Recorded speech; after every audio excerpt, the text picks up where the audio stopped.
दिनै आसाबारि प्राइमारिनिफ्राय बिपिएफनि गागि सासे सोद्रोमा मावथिगिरिमोन बिपिएफआव दिनै इउपिपिएल लोगोखौ मोजां मोननानै इएम रनजित बसुमतारिनि न'आव फैनानै नोंथांमोना जयनिं जाफैबाय दा माबायदि मोनदों गोसोखौ?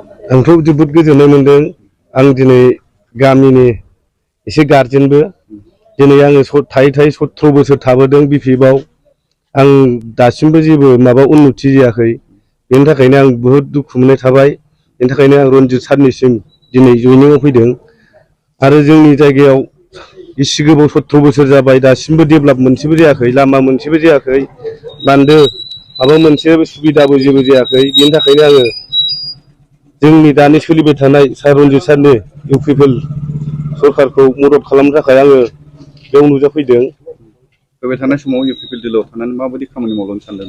आं फैबाय थानाय समाव इउपिपिएलनि जानानै मोजाङै मावलांनो थाखाय आखायाव लाबाय। दा आं बिथांमोनखौ मोजां मोननानै बे जायगायाव फैदों। बेनि थाखायनो आं अराय सम इउपिपिएलआवनो थाबाय थागोन। दानि आथिखालनि सोलिफु जि सरकार इउपिपिएल सरकारा नोंथांमोननि गामियाव माबायदि डेभेलपमेन्टखौ मावदों होनना सानदों? दाथ' जोंनि नायनायाव बिथांमोना मोजाङै सोलिगासिनो दङ। बांद्राय अयनायथ' जायाखै। बांद्राय गोबावबो बिथांमोना सरकार सालायाखै, दासो एसे सालायगासिनो। दासो साननो थाङोबा 3 बोसोर रानिंआव फैदों। बिथांमोना दा एसे मोजाङाव फैगासिनो। दा जोंनाबो नै लामाया एसे दा मोजाङाव बेब'स्थाया जाहांबोबाय। दा बेनि थाखाय जों मोजां मोनदों आरो। बिपिएफनि आमोलाव नोंथाङा मा बिबानाव दंमोन? बिपिएफनि आमोलाव आं सासे वाकारमोन। दा नोंथांजों लोगोसे साबेसे सुबुङा बेहाय दिनै जयनिं जाफैदों?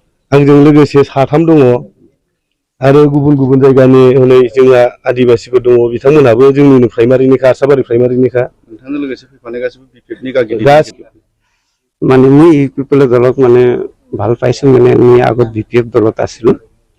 সিহঁতে বিপিএফ দল 17 বছৰ চলাই পেলাই আমি একো পোৱা নাই। কাৰণ ৰঞ্জিত কিবা ছাৰে তাক আমি ভাল পাইছোঁ। সি 3 বছৰ ৰানিং চলাই আছে। তাৰ কাৰণে সিয়াত মানে আহি পেলাই আমি 17 বছৰত আপোনাৰ গাঁৱতো কেনেকুৱা উন্নতি কৰিছে বিপিএফ দলে? আমাৰ গাঁৱত একো উন্নতি কৰা নাই। এতিয়া ইউপিপিএল চৰকাৰে ভালকৈ কাম কৰি আছে নেকি আপোনাৰ গাঁৱত? বৰ্তমানতো ইউপিপিএল চৰকাৰে আমাক ভাল কাম কৰি আছে। আপোনাৰ লগত কয়জন জয়নিং হৈছে? ইয়াত বৰ্তমান কেইজন আছে? 5জন আছে। মুৰব্বী আছে নেকি বিপিএফ দলৰ? বিপিএফ দলে ইমান মুৰব্বী